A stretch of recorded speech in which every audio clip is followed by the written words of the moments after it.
ఉంటోంది విద్యార్థులకు అందుతున్న అంశాలకు సంబంధించి ఏబీవీపీ స్టేట్ సెక్రటరీ ఝాన్సీ గారు ఏమనుకుంటున్నారు వారితో మాట్లాడదాం. నమస్తే అండి. ముందుగా 10 టీవీ వారికి నాతో పాటు ఉన్నటువంటి సోదరీమణులందరికీ కూడా నమస్కారం. ముఖ్యంగా తెలంగాణ రాష్ట్రం సాధించుకున్నటువంటి కాన్సెప్ట్ నీళ్లు నిధులు నియామకాలు అనే ఒక అజెండాతో ఒక తెలంగాణ ఉద్యమాన్ని ఉర్రూతలూగించిందే విద్యార్థులు నిరుద్యోగులు. దాన్ని అడ్వాంటేజ్ గా తీసుకొని కేసీఆర్ నేను చావు నోట్లో తలబెట్టి నేను తెలంగాణ రాష్ట్రం తీసుకొచ్చిన అని చెప్పేసి అక్కడ ఉన్న ఉద్యమాలు చేస్తున్నటువంటి విద్యార్థి నాయకులను కావచ్చు, నిరుద్యోగ యువతని కావచ్చు, తన ఉద్యమం వైపు మలుచుకున్నటువంటి ఘనత కేసీఆర్ది.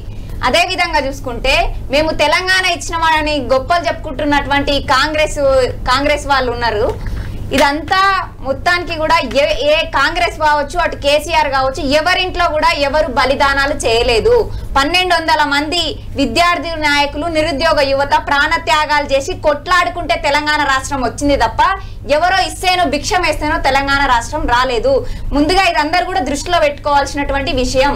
నాడు కేసీఆర్ ఉద్యమంలో ఉన్నప్పుడు ఏమన్నాడు, నేను ఒక బానిసగా పనిచేస్తా, దళితుని ముఖ్యమంత్రిని చేస్తా అని చెప్పేసి వాళ్ళ యువత యొక్క ఆవేశాన్ని అడ్వాంటేజ్ గా మలుచుకొని ఎంతో మంది ప్రాణ త్యాగాలు చేసిన వాళ్ళందరినీ కూడా నమ్మించి మోసం చేసి తీరా అధికారంలోకి వచ్చిన తర్వాత నీళ్లు నిధులు నియామకాలనే ఒక అంశాన్ని అసలు లేకుండా చేసి తెలంగాణ ఆంక్షలను ఆశయాలను నీరుగార్చినటువంటి ఘనత కేసీఆర్ది.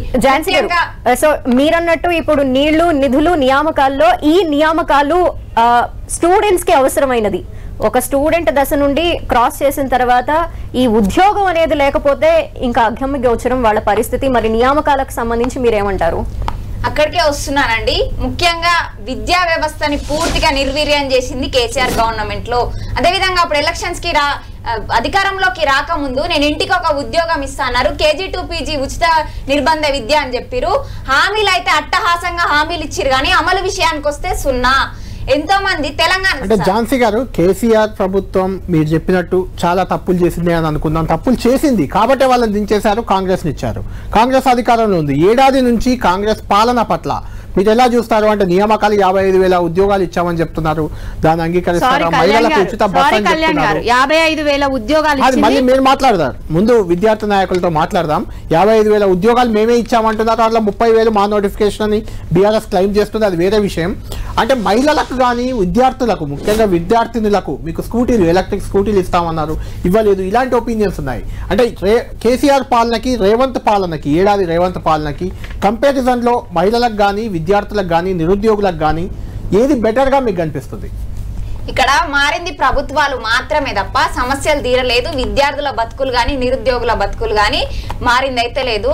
ఆ 10 సంవత్సరాలు చెయ్యలేనిదే రేవంత్ రెడ్డి సర్కార్ చేస్తుందని చెప్పేసి అదే విద్యార్థి నిరుద్యోగ యువత ఏకమైతేనే ఇలా కాంగ్రెస్ ప్రభుత్వం రేవంత్ రెడ్డి గద్దెనెక్కి కూర్చున్నాడు.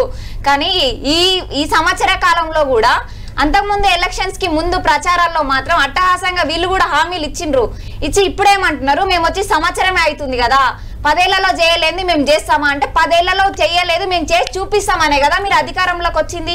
ఇప్పుడు ఎందుకు చేయట్లేదు? దీనికి సమాధానం చెప్పాల్సిన అవసరం ఉంది.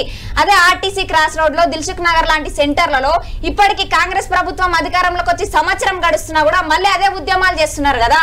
స్వయంగా రాహుల్ గాంధీ గారు వచ్చే హామీలు ఇచ్చినారు కదా, మళ్ళీ అదే ఉద్యోగాల కోసం మళ్ళీ ఉద్యమం చేస్తుంటే ఏ ఒక్కరు స్పందించారు? ఏ ఒక్కరు వచ్చి హామీ ఇవ్వరు, వాళ్ళ సమస్యలు తీర్చారు? ఆడబిడ్డలే రాత్రింబవలు కూర్చొని వాళ్ళని అక్రమంగా ఎంత దారుణంగా ఈడ్చుకెళ్లి అరెస్ట్ చేసిన సంఘటనలు కూడా ఎన్నే ఉన్నాయి. మీకు వాళ్ళకు తేడా ఏముంది? మిమ్మల్ని నమ్మినందుకు మీరు కూడా నమ్మించి గొంతుకొస్తున్నారు అనే కదా దీనికి. చెప్పినట్టు మీరు ఇప్పుడే గుర్తు చేశారు, మహిళా కమిషన్ కోసం మీరు అప్పుడు ఆందోళనలు చేశారు. మహిళా కమిషన్ అప్పుడు చివరిలో ఏర్పాటు చేసింది బీఆర్ఎస్. అప్పుడు మహిళా కమిషన్కి క్యాబినెట్ హోదా ఉంది, ఇప్పుడు ఆ క్యాబినెట్ హోదా ఎత్తేసింది కాంగ్రెస్ గవర్నమెంట్. ఎందుకో ఇందిరా శోభన్తో లాస్ట్కి అడుగుతాను నేను శోభన్ గారిని.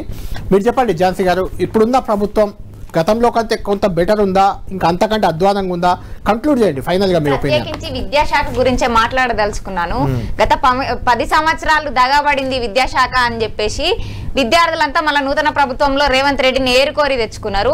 ఆ గతంలో ప్రతిపక్షంగా ఉన్నప్పుడు ప్రశ్నించి దొంగచాటుగా బాసర IIITకి దొంగచాటుగా వీళ్ళు అడ్డుకుంటే విద్యార్థుల సమస్యలు తెలుసుకున్నటువంటి రేవంత్ రెడ్డి ఈ మధ్య స్వాతిప్రియ అనే విద్యార్థిని ఆత్మహత్య చేసుకొని మరణిస్తే అక్కడికి వెళ్ళినటువంటి మా విద్యార్థి నాయకుల పైన అత్యంత దారుణంగా దాడి చేయించిన ఘనత ఈ యొక్క కాంగ్రెస్ ప్రభుత్వానిది. అంటే ప్రతిపక్షంగా ఉన్నప్పుడు ప్రశ్నిస్తారు, ప్రతిపక్షంగా ఉన్నప్పుడు సమస్యలు లేవనెత్తుతారు, కానీ ఎందుకు వాటిని పరిష్కరించట్లేదు?